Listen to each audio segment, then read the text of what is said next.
ఈ వీడియో చూస్తున్న వాళ్ళందరికీ నమస్తే అండి. దేవి నవరాత్రులు మొదలైపోయాయి. వీలైన వాళ్ళందరూ అమ్మవారి పూజ చేస్తున్నారు. అమ్మవారి కరుణా కటాక్షాలు మనందరిపైన ఉండాలి. శ్రీమాత్రే నమః. ఇక వీడియోలోకి వస్తే పేతర అమావాస్య, పెత్తర అమావాస్య, మహాలయ అమావాస్య ఇలా అంటారు. ఈ రోజు వచ్చేది ఎంగిలి పూల బతుకమ్మ. ఈ రోజు నుండి 9 రోజులు పెద్ద బతుకమ్మ, చిన్న బతుకమ్మను చేస్తూ చివరి రోజు సద్దుల బతుకమ్మగా చేసి బతుకమ్మలన్నీ నిమజ్జనం చేస్తారు. స్పెషల్గా ఒకటి చెప్పాలి, 90s కిడ్స్ మాత్రం దసరా హాలిడేస్ ఎప్పుడెప్పుడు వస్తాయా అని ఎదురు చూసేవాళ్ళం.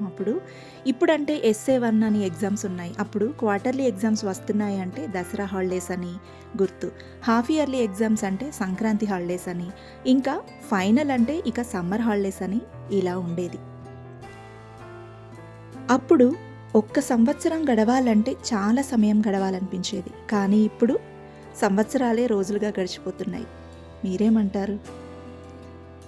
ఈ ఉరుకుల పరుగుల జీవితంలో దాదాపు పండుగలని సరిగ్గా పట్టించుకోవట్లేదు మనం. అమావాస్య రోజు ఎంగిలి పూల బతుకమ్మ చేశారంటే మళ్ళీ సద్దుల బతుకమ్మ చేస్తున్నారు.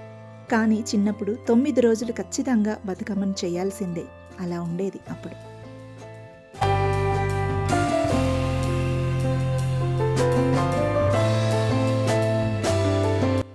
ఎంతైనా బతుకమ్మని, గౌరమ్మని మన చేతులతో చేసి ఆడితే చాలా సంతోషంగా అనిపిస్తుంది.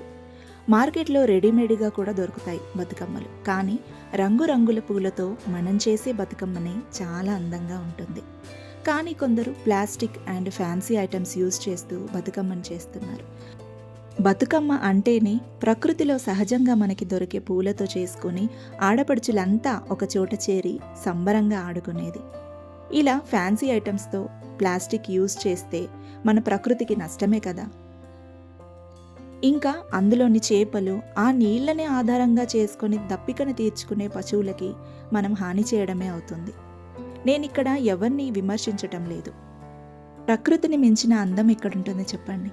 ఫ్యాన్సీ అండ్ ప్లాస్టిక్ వీలైనంత అవాయిడ్ చేసి పూలతో క్రియేటివ్గా చేసుకోవచ్చు.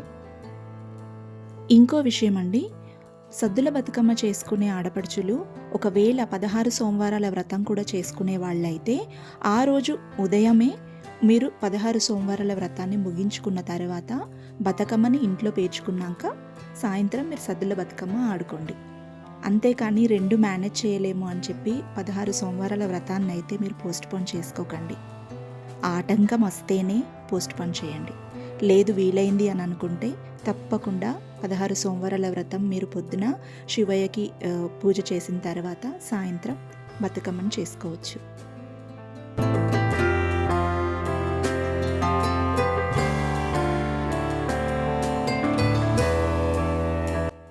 ఇంకో విషయం, ఈ 9 రోజులు చేసే బతుకమ్మకి 9 పేర్లు ఉంటాయి.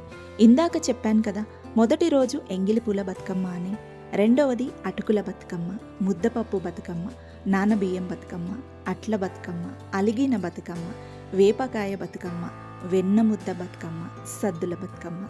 ఇలా 9 రోజులు చేసే బతుకమ్మకి 9 నైవేద్యాలు పెడతారు, అంటే రోజుకో నైవేద్యం. కొన్ని ఊర్లలో ఎంగిలి పూల బతుకమ్మను చేయకుండా ఒక సద్దుల బతుకమ్మని చేస్తూ ఉంటారు.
ఇది మా ఇంటి ఎంగిలి పూల బతుకమ్మ.